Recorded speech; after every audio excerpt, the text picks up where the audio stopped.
Alright, we all know that tonkotsu ramen is the most popular type of ramen outside of Japan thanks to Ichiran and Ippudo, but today we're putting ramen chain Ajisen under the microscope to look at the roots of Kumamoto ramen, known for its garlic oil. And guess what? It may not have originated in Kumamoto at all. If you haven't already, go ahead and watch our previous videos on the basics of ramen and the background of tonkotsu ramen. This time we're looking at the ramen famous for a specific condiment. This is Ramen 341, the origin of Kumamoto garlic oil ramen.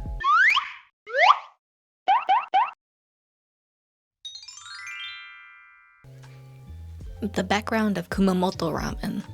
Kumamoto ramen falls under the tonkotsu category, which means the soup is made using pork bones as a base.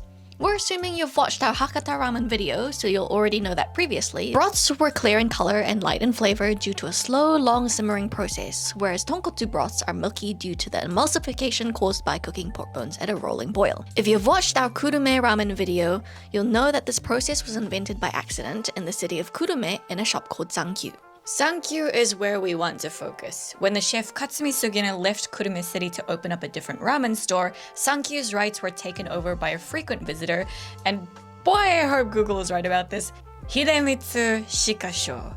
Note that there are multiple ways to read kanji, so this name could be pronounced completely differently. Mr. Shikasho allegedly only learned to make the soup and the chashi pork, and learned the rest on his own. In 1952, he moved Sankyu to Tamana City in the Kumamoto Prefecture, about an hour's drive south of Kurume City. Unsurprisingly, this style of ramen became very popular quite quickly, especially among the working class. Among these visitors were three young aspiring chefs from Kumamoto City named Hajime Kimura, Yasutoshi Yamanaka, and Takaharu Shigematsu, who had gone to Sankyu just to see what all the hype was about.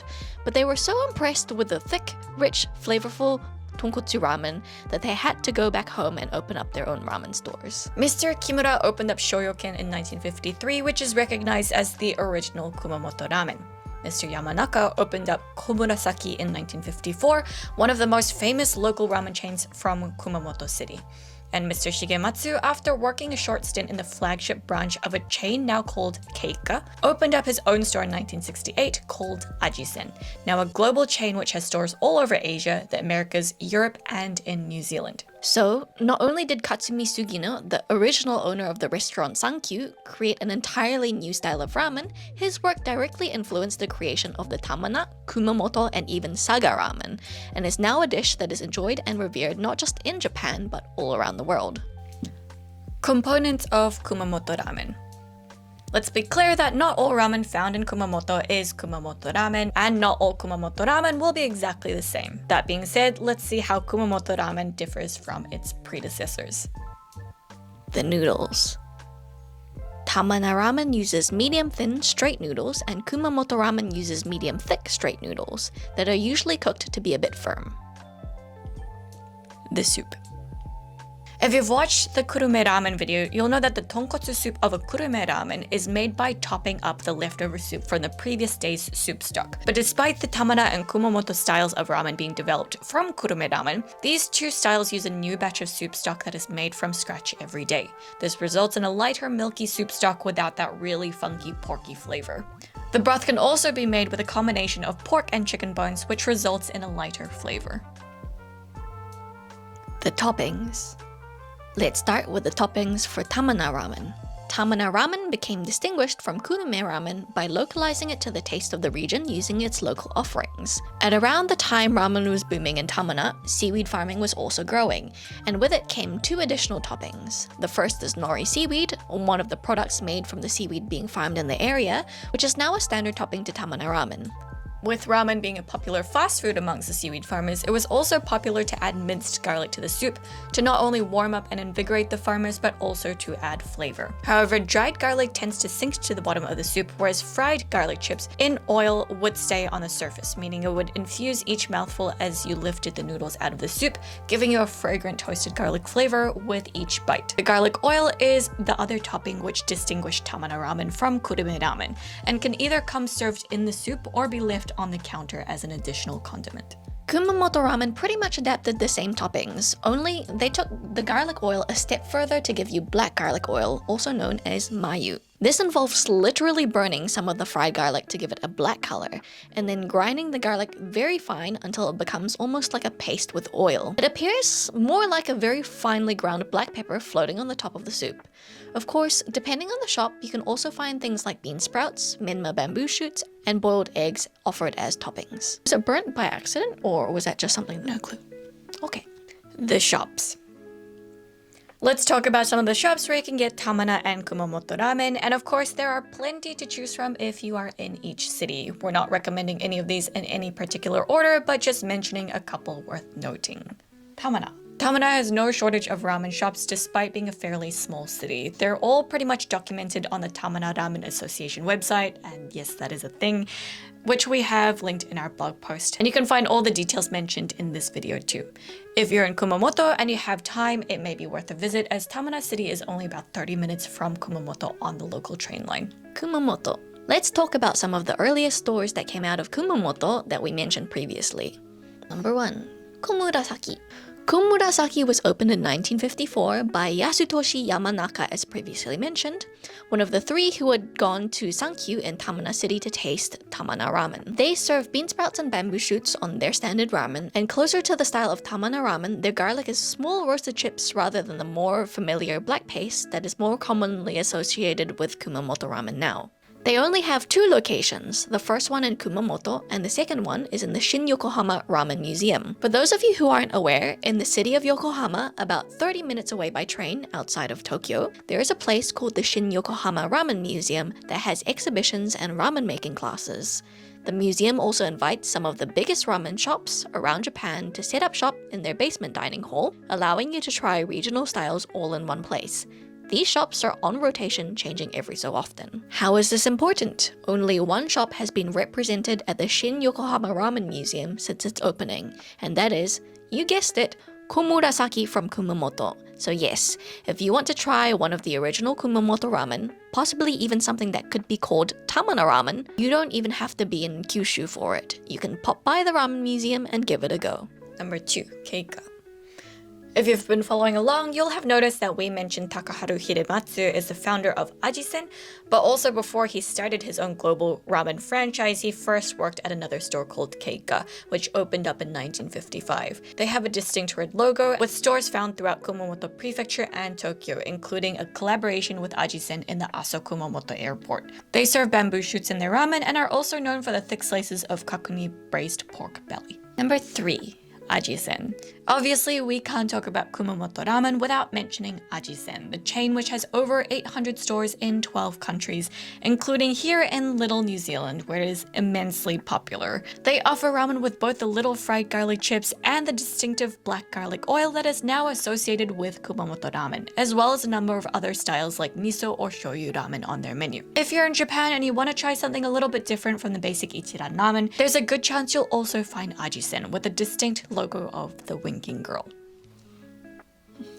The other stores.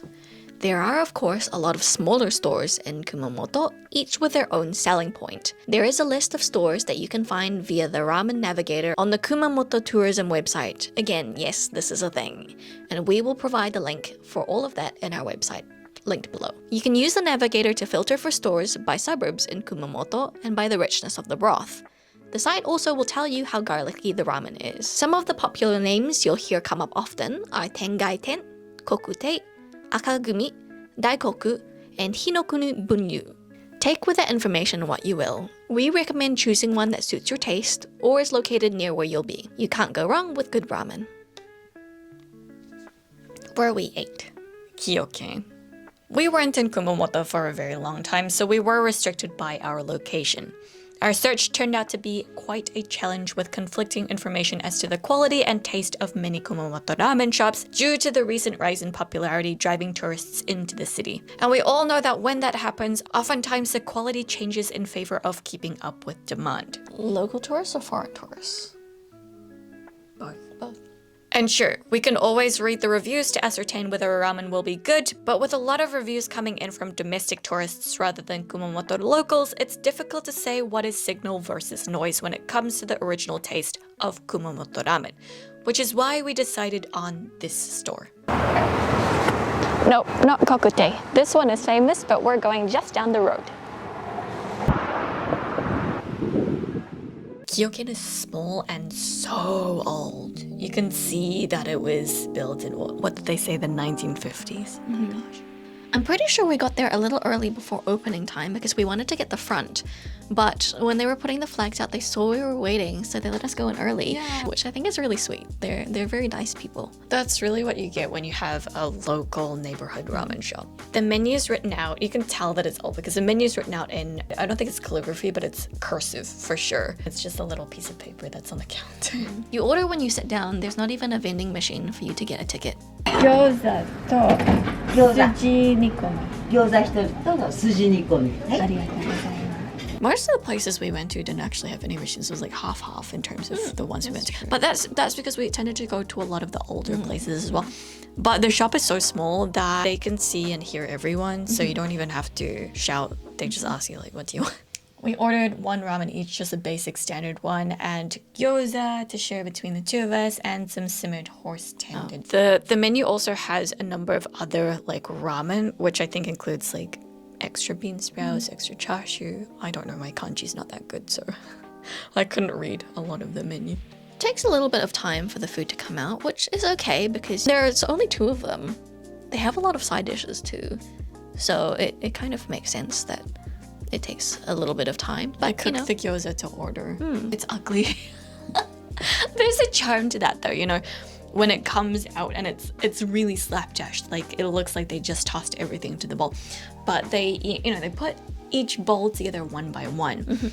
But it's charming how they have to put the toppings on fast because otherwise the noodles will get soggy. Yeah, but it's charming just how messy it is. Toppings on the plain original ramen that we got has nori, chashu, spring onions, kikurage mushrooms, and garlic chips, not the garlic oil. They go with a really old flavor. Since he mentioned that his recipe and his flavor hasn't changed since they opened, they go with a slightly older style of garlic chips rather than the more modern black garlic oil. So even though a lot of people say, especially if you read manga and stuff, and they go to Kumamoto and they have Kumamoto ramen, they're always like, oh, mayu. It's a reasonably recent thing, and I think they've done that to sort of separate themselves from Tamana, but no one really knows Tamana ramen is its own thing. So. The soup, I remember being lighter than I thought it would be, and the garlic chips are not bitter at all, which I guess is very different from the black garlic flavor, which is on purpose burnt. Because you know, sometimes you fry really small bits of things like garlic or shallots or onions, and it can get really bitter really quickly, even if it's not that dark. But this one, very nicely done. I wish there was more. I feel like it was just like, oh, it's all gone. They only put a little bit on the top. It had a really nice fragrance. I also remember the soup because I believe that they used a combination of chicken broth and pork broth. So it was like a little bit sweet. It was very light. But at the same time, I feel like I can remember the flavor of it. I don't know if what I'm remembering is what we actually tried, but I feel like if we went back there and we ate it again, I would know if what I remembered was right. Overall, this broth was not too salty, in my opinion. It got saltier at the end. If you just drink the soup, you'll finish the noodles, but not as you just eat the ramen. Noodles are a bit on the softer side. I think that's typical for how thin the noodles are. The chashu is a bit dry, has a bit of fat to it, quite nice. Not the most memorable chashu. Pretty standard chashu. The gyoza is fine. Honestly, every time I have gyoza, I'm like, why did we order gyoza? Because it's never as good as like dumplings. It has that very thin, like very chewy, almost tough skin. And then the filling is so small. And it usually has a lot of cabbage in it. Well, it's nice that it has different textures. So it's crispy skin and it's quite warm. But it's bite-sized as well, which is nice. The simmered tendons are good too. If you're looking for something a bit different, try the simmered tendons. You can't really tell it's horse tendon. I mean, if you want to try horse, but you can't go to a proper horse place, then you wouldn't be able to really identify what meat it is just from eating it. Very typical, like, soy sauce, sugar, simmered Japanese. I did find a lot of pieces were quite tough, though. I also don't think that the portion was very big. Like, it was fine for us, especially because we ordered the 2 side dishes, but there was a guy who came in beside us, and he was probably young. He was probably, like, university age, like, early 20s kind of thing, and he sat down, ordered like ramen, rice, and gyoza or something like that, and he smashed the whole thing in 5 minutes. and he left. Do you remember? Nope. You know, it's not a huge portion. Like, I think a lot of people could eat it and still have something on the side. Kyoken at the time of making this video in October 2024 is temporarily closed. And they've been temporarily closed since the end of April. We don't know what's happening, but it seems as though the locals are continuing to show their support for Kyoken by leaving them positive reviews and messages on Google. This is as good a time as any to remind you that where you spend your money as a tourist matters. While we know it's not always possible, we encourage you to do your best to support small local independent stores. The world is tough and Kyoken is worth trying because you can't get this flavor just anywhere. So we hope that if you pass by and it's still there, and it happens to still be open, please stop by. For the Kumamoto style garlic ramen, we tried Kogute from Myojo, sold in Famima, though to be honest, we can't be certain it's still there. I would expect it would be because I don't think this is a limited edition run because of the fact that they had it all over the Famima. Pretty flavorful, yeah. We've never tried kokute, like the actual ramen, so we don't know how this compares. I think in terms of the texture of the soup, they got it really good. Like, it has a rich, thick mouthfeel from the tonkotsu soup. The overall thing was very salty. I couldn't enjoy it much. It was not much of a pork bone flavor, but it was just a salty, thick flavor. I thought it was okay. Like, you can taste some of the tonkotsu. Like, you can't really expect too much from a cup ramen, especially because we've tried even the Michelin cup ramen. It is salty and a bit more flat, like a bit flatter compared to the actual ramen. It doesn't have that same burning salt flavor, so it's not salty to the level where it just tastes like salt. The black garlic oil, it was not too bitter, but it had the same weird burning sensation that wasabi has to me. Sort of like back of the throat, back of the nose tingle, which I thought was really bizarre because I thought you'd only get that in raw garlic, but maybe I'm just imagining it. I didn't really notice the black garlic too much. Like, we didn't try the soup before we added it in, we only tried it after. So you can definitely smell it, which is nice. I thought it was fine as a cup noodle. I just thought that the black garlic would be sweeter because whenever we have black garlic, just as it is, it's sweet. But black garlic is made differently than black garlic oil is, so I shouldn't really expect the same thing at all. It's not too bitter, saying that. No. It's a little salty. We don't know if it tastes like the actual kokute since we've never had it. It's not super flavorful, but it's a cup ramen. Having this compared to the like crispy garlic version, I think I still prefer a crispy garlic topping rather than the black garlic oil topping. I thought I'd prefer the black garlic oil version, but I think the crispy bits are a different texture and also is a bit fresher than a black garlic oil. I think this is a nice little souvenir to pick up if you're passing through Kumamoto Station.